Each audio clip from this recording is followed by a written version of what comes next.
Today we'll be discussing semiotics as a study to study media text.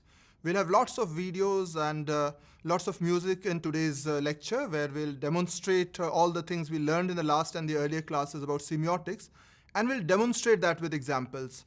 So let's start today's lecture. You can see a headline of a newspaper, and I'm sure that we know what these newspapers look like. So there is a masthead where the name of the newspaper is there. Plus, at different places we have these headlines.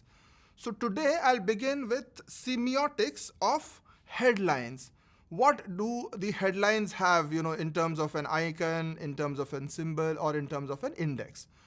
Since it is written in an English language or in any language that we're reading, it is a symbol, of course. So the words there, fury at council tax rise, it will make sense to people who understand the English language. So in that sense, it is a symbol. A headline is always a symbol because it will talk about certain words which people of that linguistic community can make sense of. So that way it is a symbol, of course. How is it an icon? The manner in which it is placed and the place where the headline is gives it a different meaning. Now we can see this particular headline is a big headline, a banner headline. So this suggests to everyone without even reading that headline that this is an important news. So headline has that very important function.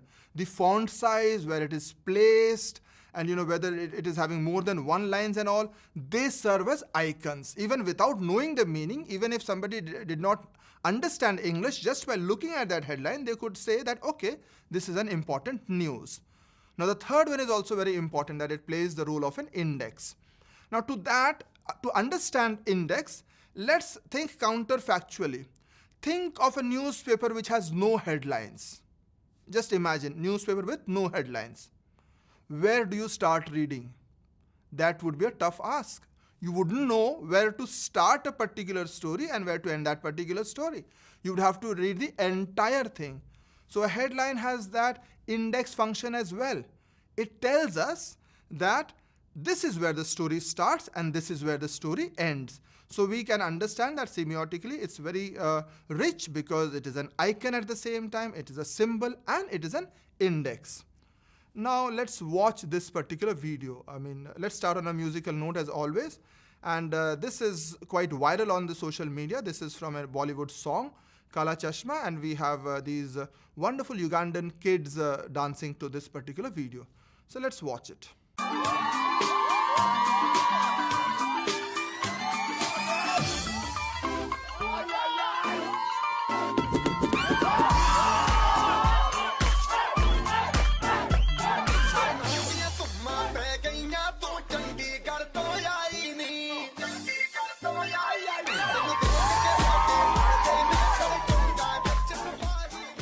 Welcome back. So if you yourself started dancing, nothing wrong with that. This is very catchy, we know. But let's think of semiosis, the process of semiotics that goes there.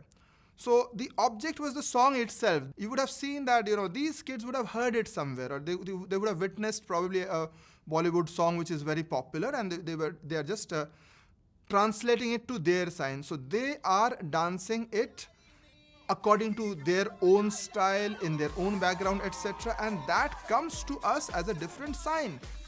And for us, it almost resembles a different object, because for us, it is no longer just a song now. For example, when I watched it, I was pleasantly surprised to see that Indian songs are so popular even outside India.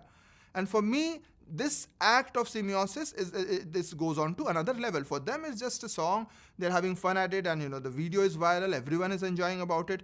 But when we see it from their perspective, or when they put it out as another form of sign to me, it appears like something else. And this is the process of semiosis. So this process of interpretation becomes a sign itself for the other person.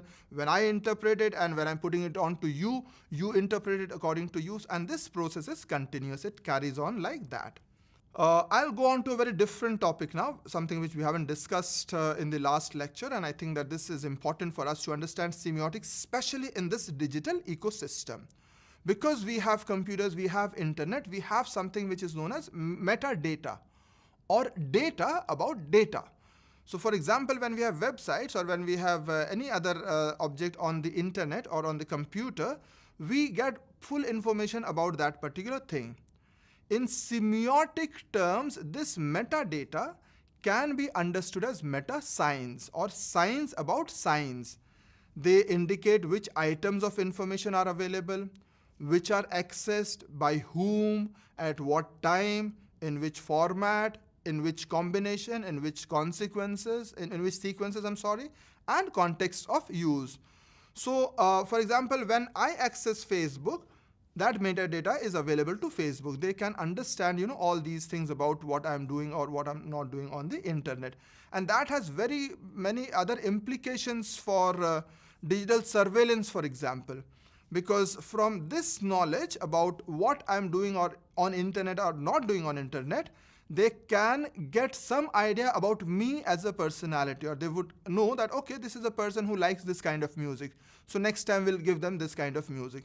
And a lot of information about us on the OTT platform or on the internet is used by these digital giants to suggest what I might like in future as well. So this meta sign or this metadata has very many important implications. So apart from the very obvious implications, it has deep-rooted implications for the way in which we consume internet content.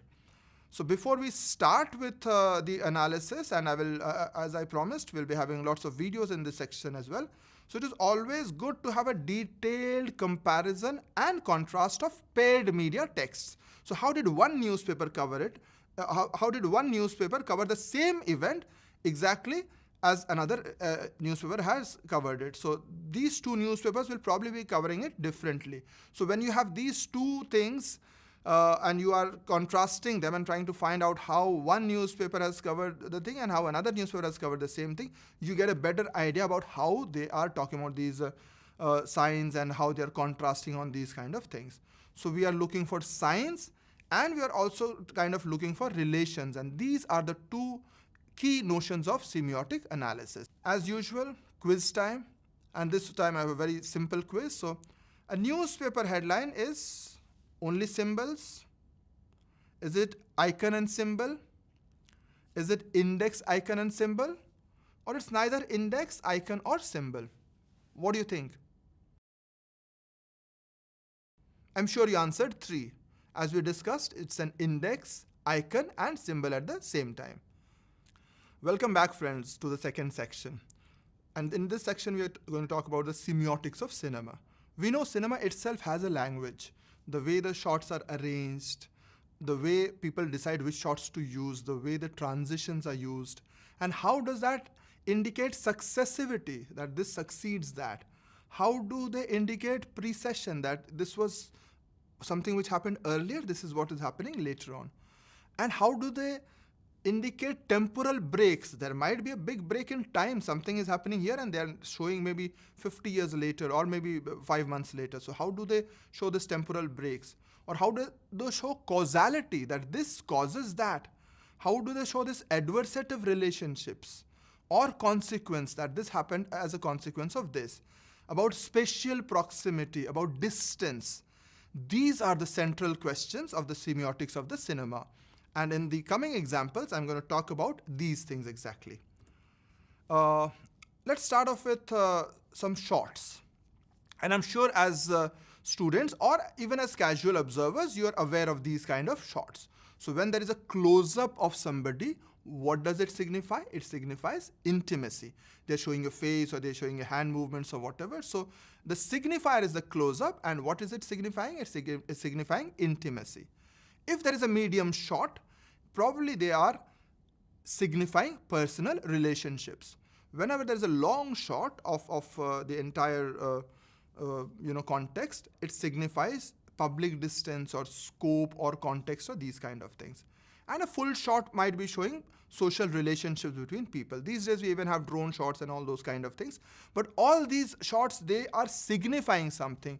So just the fact that the cameraman is using a particular shot, he is expressing something cinematically through that shot. And that is something which is very peculiar to television and the video industry. Let's watch these two very popular videos. In the first one, we'll have young Amitabh Bachchan. I don't want to give in too much about this video, so let's watch it. I'm sure you would have watched this from the classic blockbuster Diwar, and they are on two different terms. So we'll just contrast, and we'll try and find out what do these things denote, what do these things connote, and what paradigm they're using, so on and so forth. So let's enjoy these videos. और छठी race में मंगा। ठीक है, लेकिन लंबी race का घोड़ा नहीं।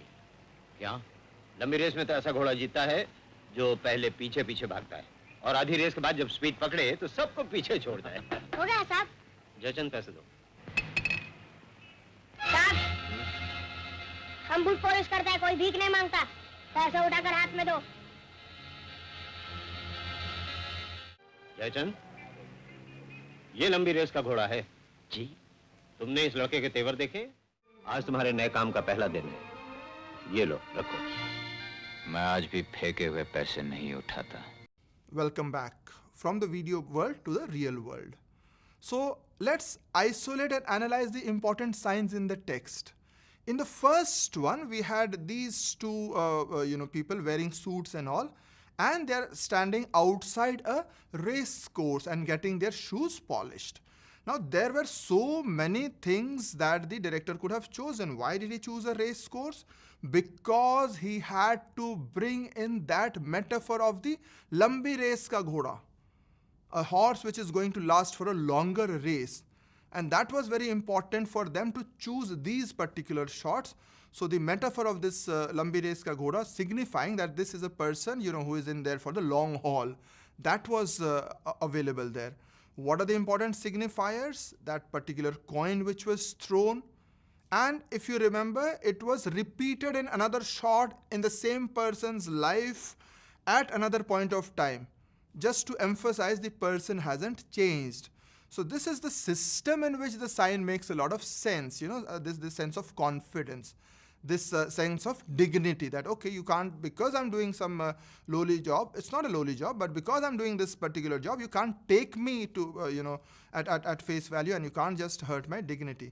So these important signifiers, the coin itself, the way, they talk about, or the confidence with which the young boy, gets up and, gets angry with these people, they are very, very important signifiers. And I'm sure that when you analyze these things, you get to understand a lot more about cinematic language, that just by using this particular example, just by using these metaphors, they are giving us a peep into the person's personality, that not only is he different, he's confident, he's a cut above the rest, plus there are certain very important values that stay with him over a long period of time. And these are some very, very important things to remember. So to which class of paradigms does the text belong? So as I said, why do they choose this race course background? Why not something else? What might the text have been like if it had formed a part of a different genre? Instead of a race course, if they had some other background, or if instead of that, smuggler's den in the second part of the video, if they had some other things, whether that would have made some other differences. And another very important thing to note is, what is the central opposition in the text? That, there is the gap between the rich and the poor, but the poor, they hold on to their values, over a period of time. And, there are people who are not going to be, taken on in by undignified behavior. As usual, quiz time again. And as usual, again, very easy questions. So which type of camera shot signifies personal relationship? Is it a close shot? Is it a mid shot, long shot, or a full shot? If you answered close shot, you're wrong. It is mid shot. Close shot is for intimacy. So personal relationships is for mid shot. Welcome back, friends. So we had a discussion on those shots. Now let's see how the camera work and the transitions signify what things. So when the camera is panning down, it signifies power and authority. When the camera is panning up, it signifies smallness or weakness. When it's dollying in, it's observation or focus. So when it's fading in, it's the beginning of the shot. When it's fading out, it's the ending of the shot. When it's a sudden cut, it means simultaneity or excitement. And when there is a wipe, it is kind of an imposed conclusion. These are just indicators. There are many, many other such camera movements and transitions, but the point is that they signify something. For example, when there is a dissolve, it is what, it might signify somebody's thinking or dreaming or whatever. So these things are very important signifiers as far as television or cinema is concerned. And these optical devices, these dissolves, these wipes, they are not visual, and they are visual elements, but they are not photographic elements. So they can be regarded as filmic punctuation. So one shot is ended and they are punctuating it with these dissolves or these wipes or these cuts or whatever, and they signify something. And that's where, the filmic language is so very powerful. And that's what we are supposed to study here. Now, this is a very, very popular video once again. And once again, we are trying to show you the same things about, what does it denote and what does it connote. So let's see this 1 minute video on Gandhigiri. I'm sure you would have seen that earlier, but let's watch it once again for 1 minute. Dad ने newspaper matrimonial से मेरे लिए एक लड़का पसंद किया है। वो कहते हैं एक बार मिलो और डिसाइड करो, लेकिन एक मीटिंग में उसे कैसे जज करूं? वो तो अच्छा ही बिहेव करेगा ना। आदमी को परखना हो तो ये देखो कि अपने से नीचे तबके के लोगों से वो कैसे बर्ताव करता है। कहाँ से बोल रही हो? रेस्टोरेंट से। वो अभी मुझे यहाँ मिलने आ रहा है। अच्छा, वेरी गुड। देखो, अगर वो वेटर को या करके बुलाए तो वहां से कट लेने का।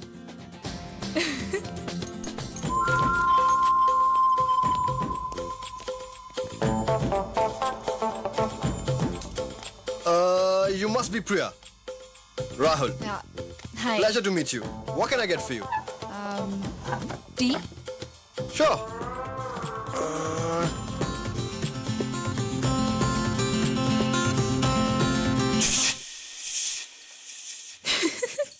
Yes, sir. Okay, 1 cappuccino for me and tea for the lady. The denotative meanings are very clear. That boy, boy who looks like a hero, he walks in and he calls out to the waiter in this strange kind of a whistle. But what does this connote? According to the character of Gandhiji, it connotes that this character does not have respect for people who are below him or who are inferior to him in his position. This was made clear by the statement of the characters there. But in reality, in cinema, often we have such instances where it denotes something, that means the surface meaning is something else, but what it connotes is something deeper, and what it connotes for me might be different from other people.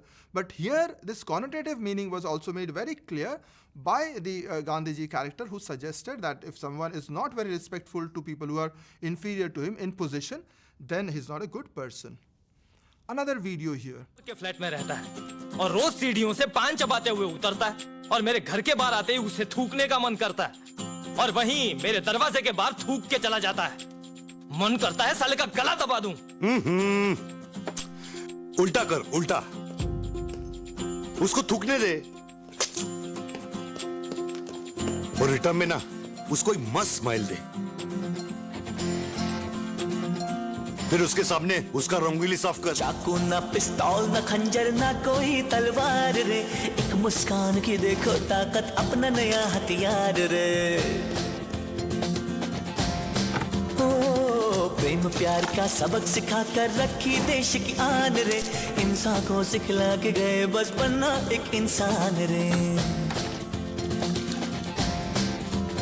अरे 3 दिन से उसका थूक साफ कर रहा हूँ, मैं बोलता हूँ नहीं समझेगा वो। अबे बापू बोलते हैं सब्र रखने का, एक दिन उसको शर्म आएगी, समझा?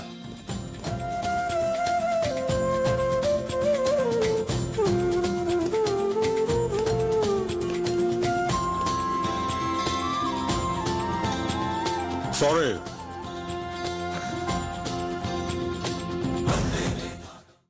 And this video is also very popular, and this is about letting people understand where they are going wrong. So again, the same denotation and connotation, and again, it's about using certain elements or not using certain elements. And you would have noticed that in the earlier video and the video here, the music is same. They are using the same music for that continuity, because they are talking of the Gandhian philosophy through this popular culture terms. This probably happens to everybody, that, and he's been saying that, every day I have been telling him not to speed there, but he continues doing that. But if I do it in a manner in which I can tell him, or I can kind of prick his conscience, then he finds it something more remarkable, and he might change his behavior. So behavioral change does not happen all of a sudden. It happens when I can make the other person realize where he or she is going wrong. So again, these connotations are very, very important. So these are the questions that we need to ask. How does one unit relate to the others used?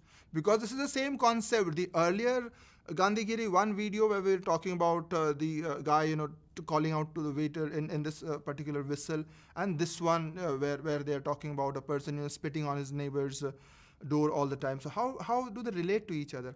How does the sequential or the spatial arrangements of the elements influence meaning? You would have seen that, one person is standing up and one person is standing down. So all these things have very many different ways, of suggesting meaning to the viewer.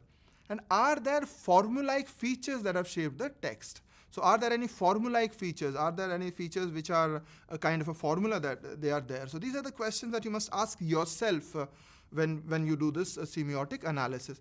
And this is a very, very popular video on Gandhigiri. This is slightly longer, about 1.5 minutes. But this was very popular at that point of time. So let's watch this video, the last video for the day. Retired teacher हूँ बेटा। उम्र भर बच्चों को सिखाया कि रिश्वत लेना देना गलत है, और आज मुझे ही अरे अफसर कहता है 5,000 दो। 2 साल हुए पेंशन नहीं शुरू कर रहा है। अब मैं बड़ी तकलीफ में हूँ बेटा। पेंशन तो तेरा हक है अंकल, उसका बाप भी देगा। क्या करूँ बेटा, तुम बताओ। उसको शर्मिंदा कर, वो जो भी कर रहा है दुनिया को बता। एक आइडिया देता हूँ।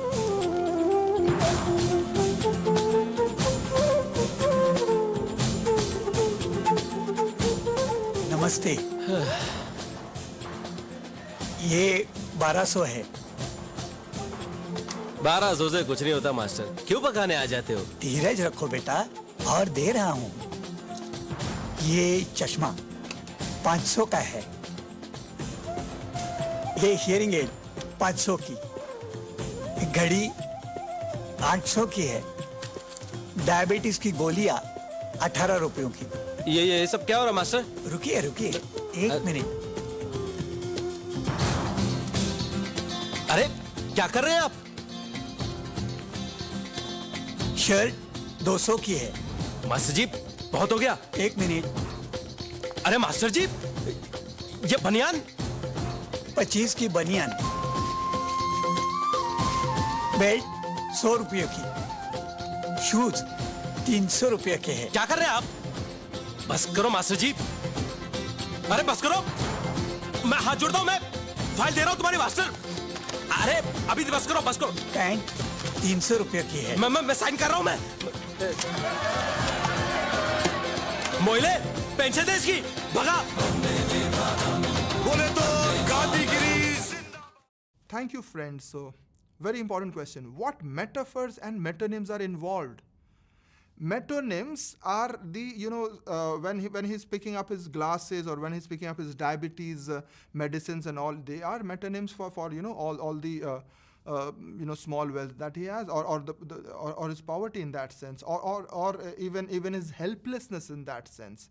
And what is the metaphor involved there? The metaphor of helplessness is that corruption. So they are trying to talk about corruption, and how do I make others know about that corruption? And that's where this particular scene was so very useful. And how are they used to influence the preferred reading?